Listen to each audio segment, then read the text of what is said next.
Andrés, como conocedor ya de la ley, del marco legal de lavado de activos y financiamiento de terrorismo en República Dominicana, me gustaría que tú nos des un poquito la opinión de cómo se compara esta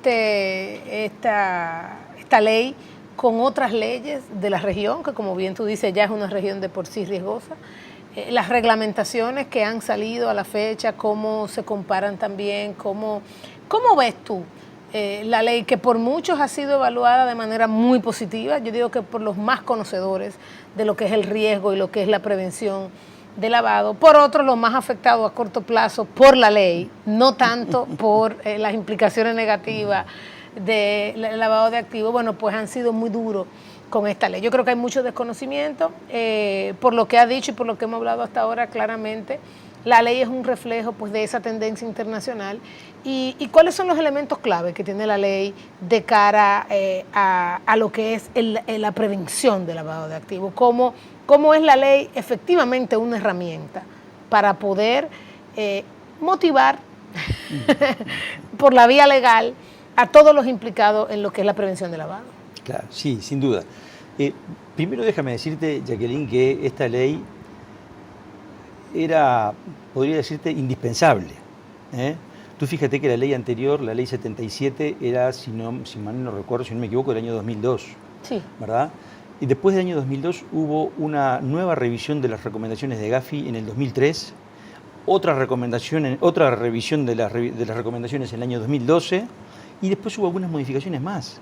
Entonces, si estaría atrás la legislación en relación a cómo había avanzado la normativa internacional. O sea que esta ley era indispensable. Así es. Sin esta ley no hubiera salido República Dominicana como salió en la evaluación de Gafi. De otra perspectiva te diría que esta ley cumple con los estándares que pide Gafi, básicamente, y no se diferencia sustancialmente del nivel de requerimientos que uno puede ver en América Latina en general, ¿verdad? En todos los países, el mío inclusive, cuando se han emitido las primeras legislaciones, todo el mundo se ha tirado el pelo y ha asustado mucho, y bueno, porque se ve como algo distinto, algo parece que va a trancar, pero es algo necesario. Es algo necesario y las cosas después, vamos a ver, cuando sigamos hablando, terminan volviendo a su carril. Pero esta ley era absolutamente necesaria. Y en cuanto a las particularidades de la ley, te diré que introduce con muy buen criterio el enfoque basado en riesgo, y va un poquito más allá que otras legislaciones porque lo afina un poquito más, lo detalla un poquito más. Porque en muchos países, tanto la legislación como la regulación dicen, igual que Gafi, los países deberán obligar a hacer a sus instituciones financieras, tener mecanismos y procesos que le permitan detectar los riesgos, medirlos, mitigarlos y tenerlos debidamente controlados. Punto. Y la regulación repite lo mismo. En este caso, la ley fue un poquito más allá, ya habló de factores de riesgo, ya profundizó un poquitito más. Y la normativa que surgió, por lo pronto, si ahora estamos hablando del sistema financiero, la circular 00318 de la Superintendencia de Bancos, lo baja más a tierra todavía. Y yo entiendo que se vea con un poco de temor por parte de los sujetos obligados porque impone una serie de obligaciones que no se conocían. Pero en la medida que se vaya avanzando, se va a poder ver lo necesaria que era, ¿verdad? Y para la tranquilidad de los usuarios que van a tener que sufrirla, les digo que sepan que no es una normativa más rigurosa que la de los países en situación normal, digamos, en América Latina, en el tema de prevención de lavado de activos, ¿verdad? Así es. Y la ley y toda la normativa establece algunos elementos como el tema de sujeto obligado. ¿Cuál es el alcance en términos de sujeto obligado que nosotros vemos en esta normativa respecto a las otras de otros países? ¿Es estándar este tema de quiénes son los sujetos obligados? ¿Se adecúa al país en cuestión y se le da más importancia a ciertos sectores que son fundamentales en esos países? Mira, sí, de acuerdo al enfoque en riesgo, sí, sin duda que hay pequeños cambios, pequeñas variantes dependiendo de las características del país, pero el cuerpo grande es el mismo en todos lados, ¿verdad?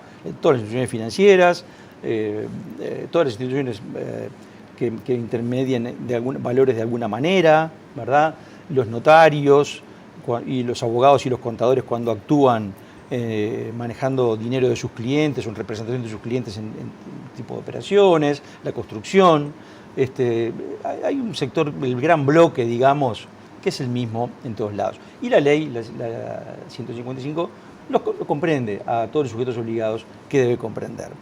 En cuanto a otras particularidades de la ley, como te decía, bueno, mete el enfoque basado en riesgo con mucha profundidad, cosa que está muy bien y es necesaria, porque cuando las instituciones empiecen a verlo se van a dar cuenta que les va a ayudar, porque es un sistema que reporta más eficacia, porque al poder, al final del día, ver que los recursos se aplican en las zonas de mayor riesgo, permite una mejor administración, pero eso se ve después. Tiene particularidad la ley también esta que amplía los delitos precedentes, ¿verdad? Sí. Los lleva prácticamente a todos los delitos graves. Tú sabes que la realidad es distinta, sí, hay países que han tenido que ir ampliando sucesivamente los delitos precedentes porque antes tenían listas taxativas.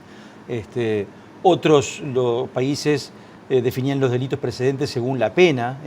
Todos los delitos que merecieran pena de más de 2 años de prisión se consideraban delitos precedentes. En República, la ley 155 marca una serie de delitos taxativamente, pero aparte incluye todos los delitos graves, así que es un buen enfoque el que han hecho. Hay un tema importante, que es el artículo 7º, que establece algo de mucha preocupación para los oficiales de cumplimiento y de prestaciones financieras, que esa visión no es unánime, hay en distintos países cambia, pero no diría que una mayoría es para un lado o para el otro, que es el tema de el sabiendo o debiendo saber, ¿verdad? Cuando habla de la tipificación subjetiva del delito, en el comienzo especifica, dice, bueno, ¿quién comete el delito? El que, sabiendo, teniendo conocimiento del origen ilícito del bla, bla, bla, hace tal cosa. O el funcionario que, conociendo que es parte de una transacción ilícita, sigue, ta. El artículo 7 lo que introduce el término de sabiendo o debiendo saber, lo cual en la jerga llamamos la figura de la ceguera intencional, que es un riesgo altísimo, ¿verdad? Porque ahí el riesgo del oficial de cumplimiento se amplía. Pero es muy amplio porque sí. Eso implica primero que para ser oficial de cumplimiento no solamente debes tener un conocimiento bien detallado de toda la regulación y de toda la normativa, sino que tienes que tener hasta un sexto sentido. O sea... Te diría que sí. Y mira, yo me reía mucho con mis colegas en mi época de oficial de cumplimiento, porque decía, pucha, somos los únicos ejecutivos de la industria que si nos equivocamos o hacemos algo mal, podemos ser despedidos, podemos ser sancionados administrativamente por el regulador y podemos ser sancionados penalmente por la ley. Deberían pagarnos triple. Pero claro, no, pero claro. Claro. No, sin duda que el riesgo del oficial de cumplimiento es muy grande. Y por eso es que se hace tanto hincapié en que los órganos de dirección, las juntas directivas, deben comprender realmente que así como corre riesgo el oficial de cumplimiento, corre riesgo la institución también. Obviamente. Entonces, a veces se ve la inversión en prevención como un gasto cuando en realidad no lo es. Es una inversión. Es una inversión, es una aplicación. Hay recursos que se necesitan.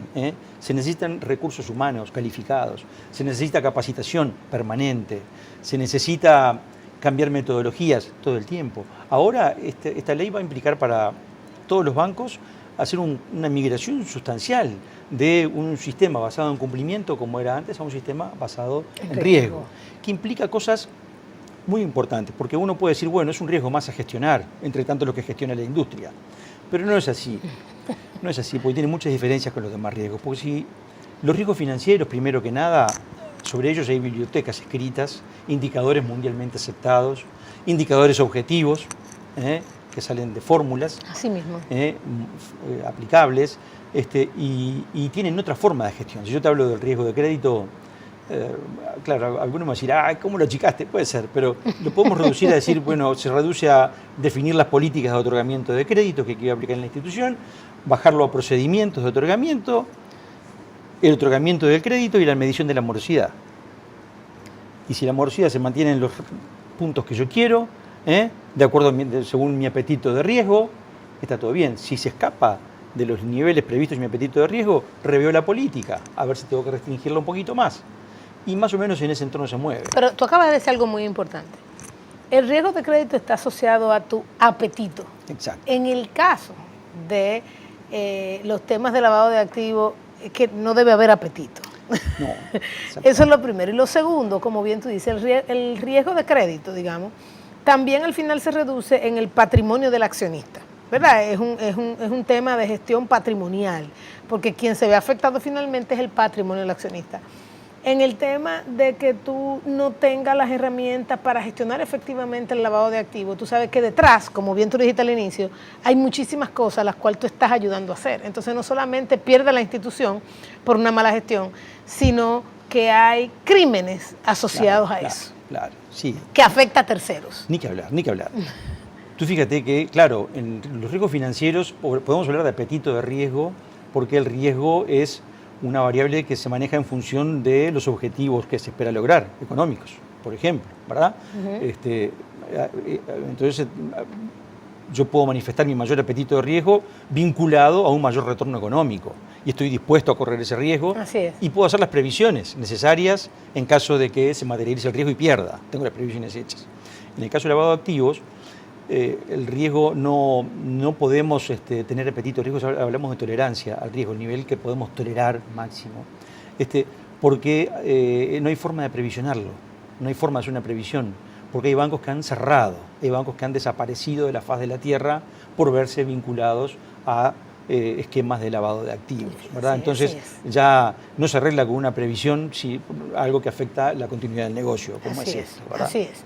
Mira, Andrés, en el próximo segmento que vamos a hablar de los retos, y ya algunos han comenzado a salir acá, porque son retos que van a impactar la gerencia o los consejos de administración de las diferentes empresas, por lo que tú acabas de decir, de hablar acerca de las implicaciones de un oficial de cumplimiento, el seguimiento a esa figura y a esa entidad dentro de la institución, cómo irlo evaluando constantemente, cómo saber cuándo cambiarlo, qué nivel de capacitación. Algunos se puede con capacitación, otros quizá vamos a tener que hacer un nivel de análisis de aptitud, de análisis inclusive de seguridad de esos individuos, de su vinculación. Inclusive hay que hacer una buena depuración de cómo estas entidades pueden estar vinculadas ellos mismos a algún tipo de delito.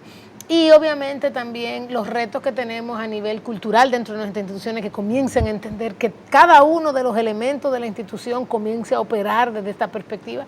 Inclusive el impacto en los mercados de valores, que es algo interesantísimo que también tenemos que evaluar, y eso lo vamos a ver en el próximo segmento.